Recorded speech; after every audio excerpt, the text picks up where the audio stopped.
This did not exceed my expectations.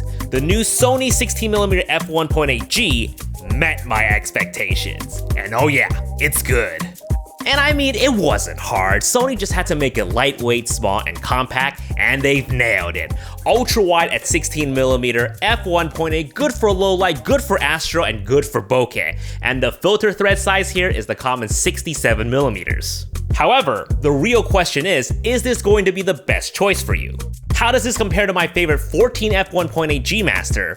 Or the 20mm f1.8G, which I proudly crowned as my #1 recommended vlogging lens back in 2021. The Sony 20mm f1.8. Or even the recent popular and affordable Viltrox 16mm f1.8, the only actual competitor to this lens. Well, let's line them up and find out. Versus other ultra-wide zooms. Now, the major advantages to all the primes is that you get that sweet f1.8 aperture, which you won't find in the zooms. At best, zoom lenses will be at f2.8 max. Unless you're going for maximum versatility, then the zooms do make a lot more sense. But when it comes to ultra wide angle lenses, I'm going to be using the widest end for the most part, so primes make the most sense to me. And come to think of it, I own a lot of ultra wide angle primes for some reason. Anyways. Versus 14mm f1.8G Master. Now, 2mm might not sound like a lot, but it makes a huge difference. And yes, Michael, I'm still talking about focal lengths here. The thing is, with ultra-wide angle lenses is that every millimeter counts, especially if you're doing architecture, interiors, and real estates. You want to fit in as much as possible, especially when you already have your back up against the wall. Not that you can't get away with using 16mm for real estates, but it's generally preferred to go with something wider.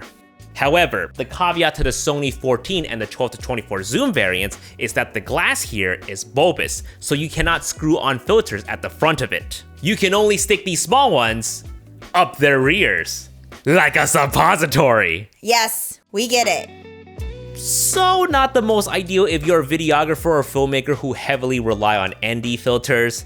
Me, I just crank up my shutter speed like nobody's business. But I know, you're not a savage like me, so the 16mm here can take 67mm filters. However, I would advise sizing up to 72 or 77mm via a step-up ring to avoid any possible vignetting. Versus 20mm f1.8G. So I previously crowned this as my #1 recommended vlogging lens back in 2021, and it's still really good if you own one. But if you do feel like the 20 feels a bit tight, then the 16mm would probably be the better fit for you, especially if you take advantage of the active stabilization feature on most Sony cameras or the dynamic active stabilization on the ZV-E1. The wider field of view of the 16mm will help keep our entire head in the frame, or else people will be wondering why we're balding. Top of my hair is cut off. Not only is it wider, but also way less focus breathing compared to the 20. There's a massive frame change when racking back and forth with the 20. What's even crazier is that the new 16G is lighter, 373 grams versus 304 grams.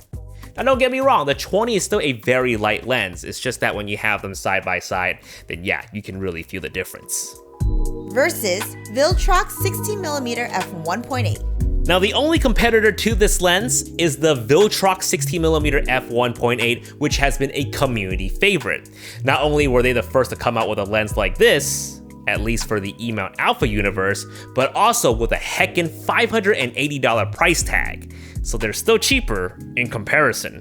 But the only noticeable disadvantage that the Viltrox has would be its size and weight. 550 grams versus 304 grams.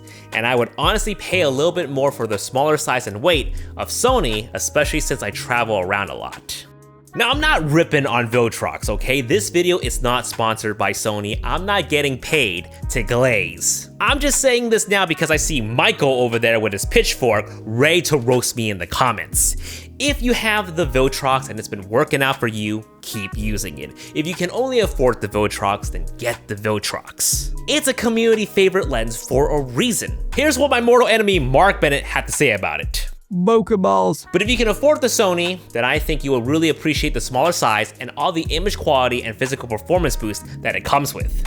Straight out of camera, the Sony has noticeably way less vignetting, and it appears to be slightly wider too. Center sharpness looks great from both lenses, but as we move a smidge away from the center, we quickly see that the Viltrox is already losing sharpness in comparison, as we're seeing from these leaves. And the softness is more apparent as we get closer to the edge. This is at f1.8, mind you. When we stop down on the Viltrox, sharpness will increase throughout the overall image. Minimum close focusing distance is a lot better on the Sony, so you can get quite close to your subject and really maximize that background blur.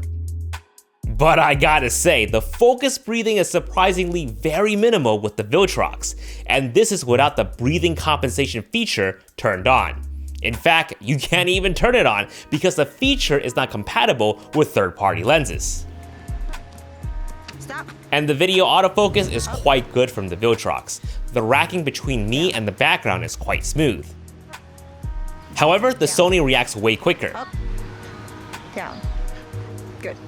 So if you do a lot of 4K 120 frames per second or 30 to 120 frames per second for photo stills, you might want to pay a little bit more for the Sony. Ooh. But sadly, they don't have that cool LED display like the Viltrox. And finally, the Vong opinion. Again, the price will be $799 and it will be available April 2025. Now here's what I would say. If you are remotely interested in this lens, place a pre-order first so you would be at least on top of the list. You can always cancel before that if you change your mind. And the reason why I suggest placing your pre-order first is because I think this is going to be a very popular lens. And you know what happens when things are popular? It will be sold out for a while. Personally, I still love the 14G Master. I don't know, I think it's a little bit more unique, but hey, that could just be the copium talking. Not low-key mad or anything that the 16mm f1.8 finally came out. But hey, if you have none or you're looking to upgrade, then the 16mm f1.8 is going to make the most sense for most people out there. And remember, you can't go wrong with Jason Vong. Squarespace is an all-in-one platform to create beautiful websites. No coding knowledge needed. Just simply choose from their many templates and designs. Perfect for photographers and online shop owners. Use my link down below for a 14-day free trial, and when you're ready to launch, you can use my code JASONVONG to save 10% off your first purchase of your website or domain. Guys, thank you so much for watching, and we will see you guys in the next video. Peace. Up. Down. Up. Down. Up. Keep going.